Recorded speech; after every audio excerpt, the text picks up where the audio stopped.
रात के अंधेरे में द्रौपदी के 5 बेटों का सर काट के ले आया।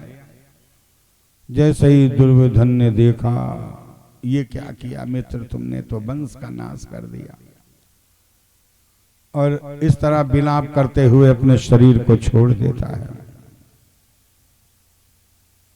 अब सुबह भाई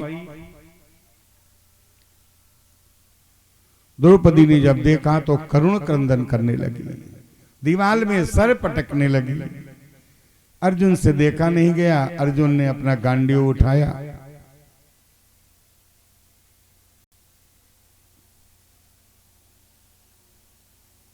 चल दिया अश्वत्थामा।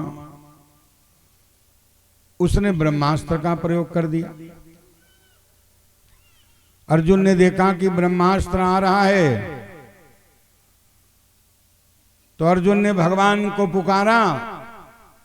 भगवान ने इशारा किया कि लोहे को लोहे से काटा जाता है।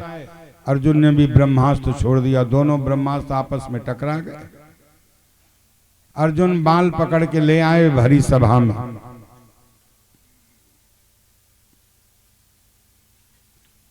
भरी सभा में जब बाल पकड़ के लाए तो सारी सभा वाले चिल्ला पड़े, मार डालो, बालकों का हत्यारा है, मार डालो इसको, मार डालो।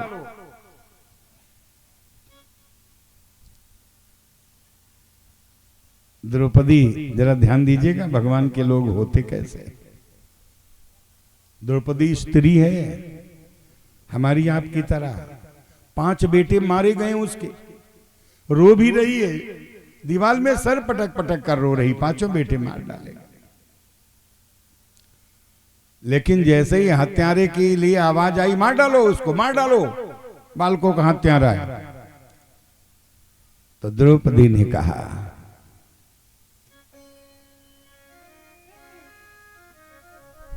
तानपुरा है नहीं, नहीं इसमें कोई बात नहीं।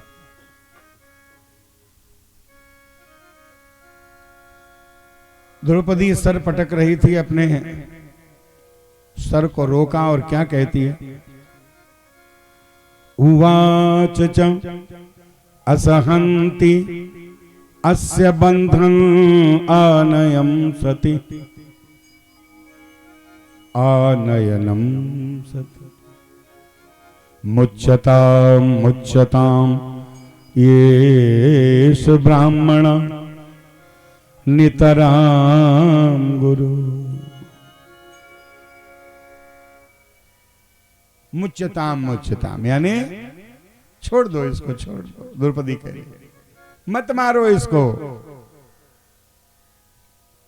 अब जरा आपको विचार करना है कि वो स्त्री कह रही है मत मारो, जिसके 5 बेटे मार दिए गए। भीम ने कहा कैसी बातें कर रही हो, अपने 5 बेटे मार दिए गए, तुम हत्यारे को कह रही हो छोड़ दो। द्रौपदी ने कहा जानते हो मैं क्यों कह रही हूं छोड़ दो, जाके पावना फटी बेवाई वो का जाने पीर पराई। देखो वैष्णव कैसे होते हैं। एक तो वैष्णव संप्रदाय होता है जहां हम कंठी और तिलक ले लेते हैं, और वैष्णव तो हो गए बाहर से, अंदर से नहीं हो पाते। अंदर से जो वैष्णव होता है वो कैसा होता है, वैष्णव जन तो उनको कहिए जो पीर पराई जाने रे। वैष्णव जन तो तेने कहिए जो पीर पराए जाने रे। वैष्णव जन तो उनको कहिए जो पीर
जरा ध्यान देना, भगवान के लोग कैसे होते हैं?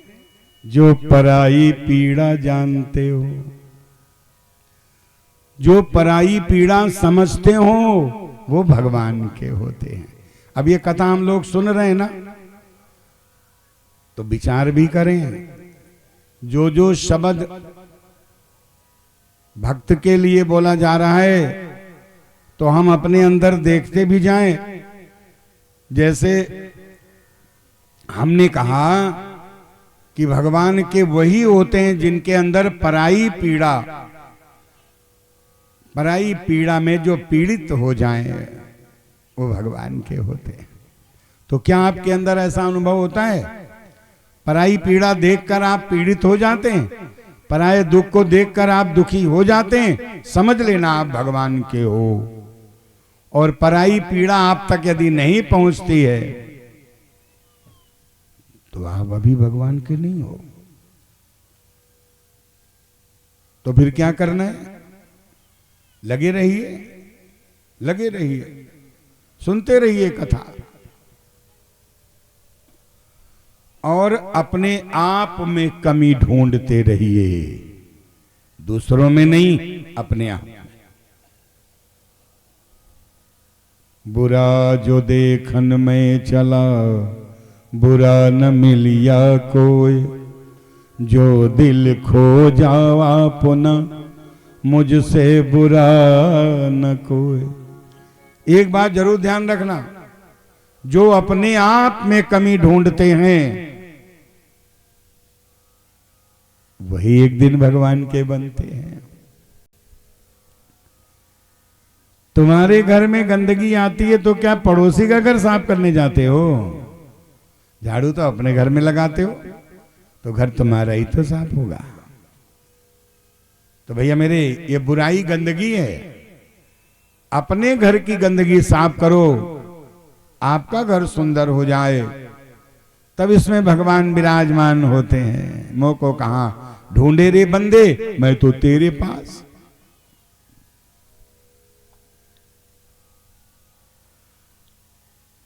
तो द्रौपदी कैसी है? कह रही मत मारो इसको, मत मारो। जनता कह रही मार डालो, बालकों का हत्यारा है, मार डालो इसको। द्रौपदी कह रही छोड़ दो इसको। क्यों छोड़ दो? बोले एक तो ये ब्राह्मण पुत्र है, ध्यान दीजिएगा।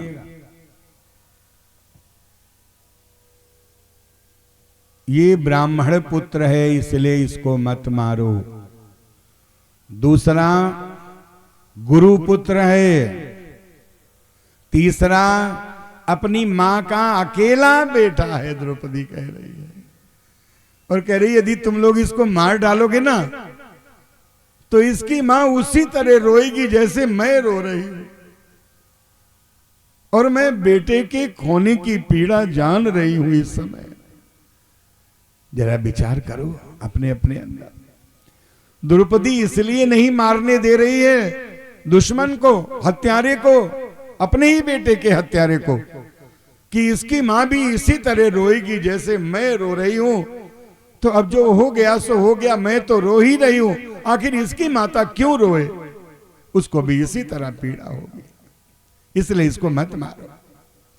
अब कथा तो सुन रही हो सब जनी, विचार करो कि तुम्हारे बेटे का हत्यारा तुम्हारे सामने हो तो तुम में से कौन कौन कह सकती हो कि जाए मारो, मत छोड़ दे? बताओ। अरे मारो मत कि अपने ही हाथ से मार डाले। सोचो, द्रौपदी कहां तक सोच रही है कि जैसे पीड़ा मुझे हो रही मेरे बेटे के मरने की, इसकी मां को भी होगी।